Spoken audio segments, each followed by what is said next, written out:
پچھلی سلائڈ میں ہم نے ہیگل کی ڈائلیکٹکس پہ بات کیا تھا، جس میں ہم نے کہا تھا کہ ہیگل اس بات پہ بلیف رکھتا ہے کہ اور جتنے بھی آرگینک پروسیسز ہیں وہ ڈائلیکٹیکل ہیں، یعنی پہلے تھیسس کے ساتھ پھر اینٹی تھیسس اور ان کے آپس میں ملنے سے سنتھیسس، جو کہ ایک ہائر کلاس کریٹ ہوتی ہے۔ آج ذرا اس پہ ہم تنقیدی نظر سے دیکھتے ہیں، یا ہم یہ دیکھتے ہیں کہ ڈفرینٹ پولیٹیکل فلاسفرز نے بعد کے وقتوں میں، یعنی ہیگل کے بعد کے وقتوں میں اس کے اوپر تنقید کس طرح سے کیا ہے، کون کون سی چیزیں ہیں جس کے اوپر ریئیکٹ کیا جا سکتا ہے جہاں پہ کنفیوژنز پیدا ہو رہی ہیں۔ سب سے پہلے مارکس اگرچہ اس بات پہ بلیف رکھتا تھا، اور یہ ان کی جو فلسفی ہے اس کا آغاز ہی ہیگل کے ڈائلیکٹکس سے ہوتا ہے، اور ڈائلیکٹکس پہ بلیف رکھتا تھا، لیکن اس میں ایک چیز پہ ماننے سے انکار کرتا تھا، وہ یہ کہ ہیگل یہ کہتا تھا کہ جتنے بھی موٹیویٹنگ فورسز ہیں ہمارے، جتنے بھی ہماری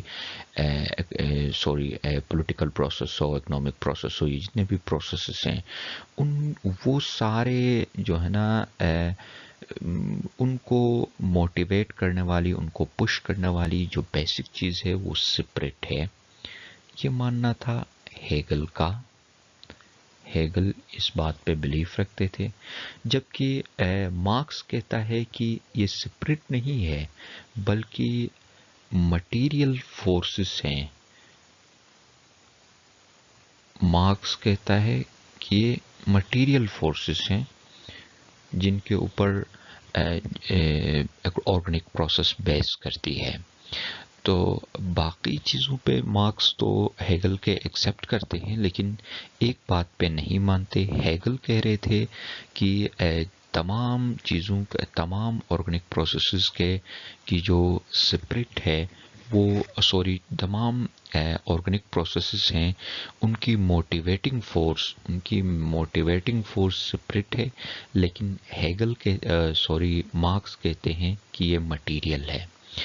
دوسرا ایک چیز سوال پیدا یہ بھی ہوتا ہے کہ ہیگل یہ کہتا تھا کہ جتنے بھی لوگ ہیں وہ ریشنل ہیں اور ہمیشہ ریشنلی ریئیکٹ کرتے ہیں، یعنی اگر تھیسس ہے اور اینٹی تھیسس ہے تو اس میں سے اچھی چیزیں اڈاپٹ کریں گے، بری چیزوں کو چھوڑ دیں گے، پھر ملا کے ایک تھرڈ ہائر جنریشن بن جائے گی۔ ہاں ٹھیک ہے، لوگ ریشنل بھی ہوں، لیکن ہمیشہ لوگ ریشنلی ایکٹ نہیں کرتے ہیں۔ سم ٹائمز یہ پاسبل ہے کہ وہ غلط چیزوں کو اڈاپٹ کرے اور صحیح چیزوں کو چھوڑ دے، تو یہ مین کو آلویز ریشنل سمجھنا یہ بات نامناسب ہے۔ مین ریشنل ہو سکتا ہے بٹ ناٹ آلویز۔ تیسری جو مسئلہ ہے وہ یہ کہ ہر ڈیولپمنٹ جو ہوتی ہے وہ لازمی نہیں ہے کہ ہیگلیان ڈائلیکٹکس کے ذریعے ہو۔ تو اگر ہم مان بھی لیں کہ ہر ڈیولپمنٹ ڈائلیکٹیکلی ہوئے، ہیگلیان ڈائلیکٹکس کے مطابق ہے، تو اب یہاں سے ایک بہت اہم سوال پیدا ہوتا ہے، وہ یہ کہ اسٹیٹ فی الفائنل اسٹیج کس طرح سے ہے؟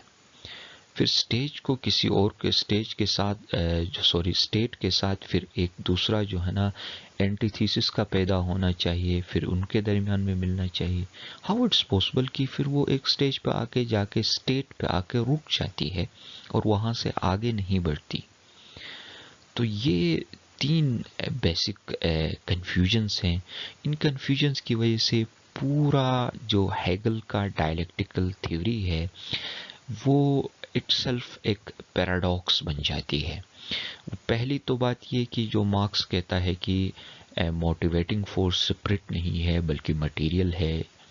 دوسرا یہ کہ ہر وقت انسان ریشنل کیسے ہو سکتا ہے۔ تیسرا یہ کہ پھر اسٹیٹ فائنل اسٹیج کیسے بن گیا، وہاں سے آگے کیوں نہیں بڑھا؟ تو ان کنفیوژنس نے ہیگل کی ڈائلیکٹیکل تھیوری کو ایک پیراڈاکس بنا کے رکھ دیا ہے۔ دوستو چینل کو سبسکرائب کرنا، ویڈیو کو شیئر کرنا اور بیل آئیکن پریس کرنا مت بھولیے گا۔ Thank you for joining, take care, good bye.